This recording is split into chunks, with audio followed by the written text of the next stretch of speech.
Yes, oli ku Yugi Update TV kusinzira okuba ng'otuuliza gwe omukwano gwange yenna ali eyo.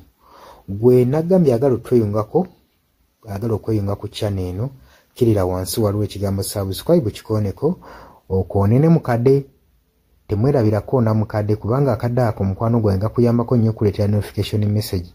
Bwe waba nga waliwo information yonna gye tutaddeko. Ate buli wo subscribing obeera otufollowinze, kitegeeza buli kimu kye tunaateekako ojja kuba ng'okifuna gwe omukwano gwange. Leka okipingwe ng'oli updated ku buli kimu ekigenda mu maaso mu ggwanga gwali eyampuliriza. Abali mu Qatar, Oman, Dubai, Saudi Arabia, abali e Dubai, abali mu US, abali mu UK, abali e Canada, abali mu South Africa, nammwe abali mu Ndwane Kenya, nalekaani menyani, nammwe abali mu Asia, matumiddeko nnyo, mwe bali kwekuumira ku Yugi Update TV, mwe mbeezezzaawo amayengo gano aga Yugi Update TV. Mikwano gyange sola beebaza kinnoomu, wabula nsazeewo nkozese lino eddoboozi ery'ewamu nsobole okubeebaza, mwebale kuyimirizaawo channel eno, mwebale mwabajja, naddala mwabajja mu comment section, ne mukomentinga, ne muteekako endowooza yammwe, ne mutangaaza bannayuganda ku ki ekiteekeddwa ekituufu okukolebwa, gwe okusinziira ku ndowooza yo.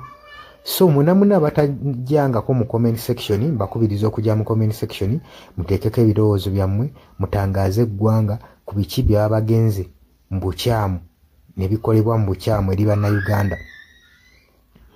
Dani ku Airlines e Kenya, nawe nkutumiddeko ennyo, naye jangu mu comment section oteese, toteekako buteesi linnya lyo, mujje mu comment section, mwe abasharinga, abalikinga, nammwe abasubscribinga, mwe muyimirizaawo amayengo ga channel eno.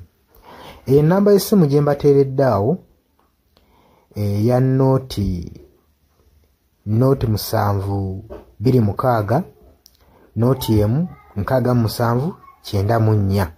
Eyo enamba ya WhatsApp eri mu kimyufu.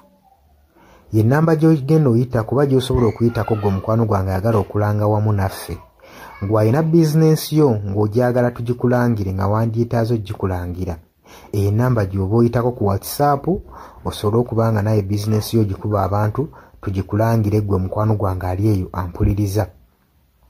Ne ngenda mu maaso n'okulabula abantu ku biki ebigenda mu maaso mu ggwanga, naddala ng'akalulu kano aka 2026 katuukuse kengedde. Kati buli muntu alina kubeera vigilant, olina kubeera bulindaala, oleme kutunda mwoyo gwo gwe omukwano gwange. Waliwo abatunda emyoyo gyabwe olw'N1,500 sukaali. Gwe beera ng'omanyi akaseera we kanaatuuka akakuba ballot paper, beera nga manyi omuntu ng'omanyi omuntu ogw'ogenda okuwa, gw'ogenda ottiikinga, gwe gw'olaba asobola okukulaakulanya ekitundu kyo, constituency yo, gw'olaba agenda otwala eggwanga mu maaso. Bannange tusibwa nnyo akatambaala mu mutwe mu biseera nga bino. Newankubadde obwavu babubalumizza mutya, totunda mwoyo gwo ku lw'akantu katono, wabula saasira ku ggwanga lyo, osaasire ne ku zzadde lyo, osaasire ne ku future weenaabeera. Lowooza ku by'emu maaso. Weewaawo abamu muyinza okulowooza ng'ebibatabakwatako nga tebikwatako, naye ensobi yonna yonna ekolebwa either relative, sengaawo, maamawo, kojjaawo, biyinza otutuuka ng'ekyo ekizibu gwe kyetooloddeko, ate olaba ebikwatirako biyinza otutuuka essa ne byetooloola ne bifundikira nga bikutteko gwe omukwano gwange ali eyo. So kyenva nkubiriza baganda bange mwenna abali ku Yugi Update TV, ogenda maaso n'okusharinga information eno. Baganda baffe beebeereremu, ate era baleme kutunda mwoyo gwa ggwanga, babeere nga batambulira ku mazima, nga bayimirira ku mazima, nga bayimirirawo ku lw'eggwanga lyaffe erijja mu maaso, ku lwa future y'abantu baffe n'eggwanga lyaffe mu maaso, kubanga buli muntu ekigenda mu maaso kati akiraba. Bw'atalaba kigenda mu maaso, nkakasa obeera muzibe.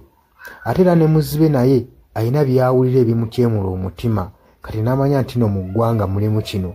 So nkubiriza buli omu obeere lalabayi wa munno, osobole okuba nga oli kalabaalaba w'oyo ku biki ebigenda mu maaso obakubirize n'omubakubiriza waliwo abali mu byalo nga tebamanyi kigenda mu maaso mubaagaliza subscribinga ku mikutu gino bategere ebigenda mu maaso mu ggwanga lyaffe wakati smartphone zajja gwe mukwano gwange ali eyo wabula mbaagaliza olunaku olulungi mubale kwekumira ku Yugi Updates TV mubatana subscribinga mugere mu maaso n'okusubscribinga mbaagala nnyo era mweraba.